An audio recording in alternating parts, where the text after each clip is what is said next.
Hey, so what's going on, Jets Nation? So, second win of the preseason. I do want to start off by saying I'm not one that tends to think from the long-term standpoint that preseason is beneficial, or I guess the wide lens perspective. Um, I think preseason is important from game one to now game three, what used to be game four. But I think winning in the preseason is important. It's more than just seeing who the depth players are, who's going to make the team, who the undraftable gems might be. That consistency from day one, those that might break out, all of that stuff, super important for me. So super excited that we see we're starting off 2-0. I think this is just more immediate attention on what we're seeing from the Robert Saleh effect. No gas, no breaks. Everybody has an emphasis on, finishing these plays. The winning mentality is there. I think it's a culture we haven't had since Rex Ryan was actually in the building with us. And we're kind of seeing what that looks like, right? Not a whole lot of flashes in week one, but in week two, we got it all. Same thing. I didn't really get a chance to break down this game. It's been a pretty busy day, but I ran through some of the stats. Wilson, 9 of 11, 128 yards. He had 2 touchdowns. We'll cover who those actually went to in a little bit. Michael Carter, he had 10 carries. He went 52 yards on those. Lots of bursts. I think one of them was a pretty big run for like 16 yards. But still, very effective, decisive running. I got to see if he was going in between the tackles, in between the guards. If, they were doing a lot more of the stretch plays, or how that worked out. But still, very efficient day for him. I didn't see too much for the other running backs. I think maybe they had about 60 yards, if that combined. I think the total was actually below what Michael Carter himself rushed for, but still, huge day for them. Corey Davis snagged 4 of the receptions from Zach Wilson. He got 70 yards. And then Tyler Croft. It was a position I talked about a little bit before. Will we have a Travis Kelce on the roster? No. Would I love to see that? Definitely. But with them kind of being the forgotten position, especially when we get down in the red zone, depending on the matchups, depending on the game, the opponent, etc., there's a huge opportunity for us to be able to capitalize on that. And I think we've seen that today. Tyler Croft getting 2 receptions. Both of those went for touchdowns. So huge day, not for Zach Wilson, but for the whole offense as a whole, humming along. Nobody got sacked the entire game for the Jets. Flipping over to the defensive side, JT Hassel was able to pick up a sack. It wasn't a huge day for us in that department. I kind of want to say maybe the effects of seeing Carl Lawson go down, maybe rolling over, but we still had definitely an effective day. So JT Hassel with the sack. Bryce Huff, I don't think he played a whole lot.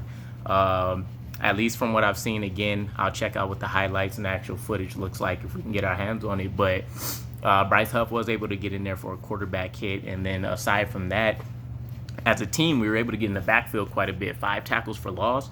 Brandon Eccles gets an interception, showing more of his playmaking capability. So he's making a case to be able to get in there and get a lot of significant snaps for himself, aside from the expected starters, which would be Blesson Austin and Bryce Hall. Aside from that, Lamar Jackson, we seen him play quite a bit last season. He stepped up. He was able to snag himself an interception as well. And then even on special teams, we seen that Chris Nagard, he got cut. This leaves the job fully up to Matt Amendola, so he ended up having a perfect day, 3 of 3, and then I think converted all of his extra point attempts from what I've seen. And including the punting game. Even in the punting game, 3 of the 4 punts were inside the 20. I think I've seen like a 46-yard average.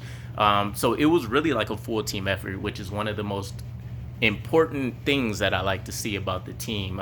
If you have one of those breakout days where it's just like the offense is unstoppable, or the defense is just clamping down on everything, that's fantastic. But when you can see huge momentum changers in every aspect of the game, the offense scoring multiple touchdowns, the defense, hitting the quarterback repeatedly, getting sacks, getting turnovers, which is something we haven't been really accustomed to. Even in the Rex Ryan era, the Todd Bowles era, we've seen a few spikes, but everything was kind of that Darrelle Revis mentality at that point. Let's put him on an island. We know the pass isn't going to get completed. If we get a turnover, it's pretty much a bonus. So it's kind of nice to see that we're having that change a little bit, and we're kind of seeing it in real time in the preseason. I almost also forgot we had a huge kickoff return that I seen too from Valentine. So special teams, I think, is something that with the coaching staff that we had that got retained from the Adam Gase era and even the Todd Bowles era, he's done a hell of a job with the players that he's had. There's been a much bigger emphasis in the Joe Douglas era of getting talent for them, making sure the depth of the team overall is really solid. But I think it's showing. We might be able to get back to the days of West Hoff where we're crushing it. Days of Joe McKnight back there, and just the whole other ensemble of players that we've had over the years that have really crushed it. But I'm excited to kind of check these highlights when they finally come out.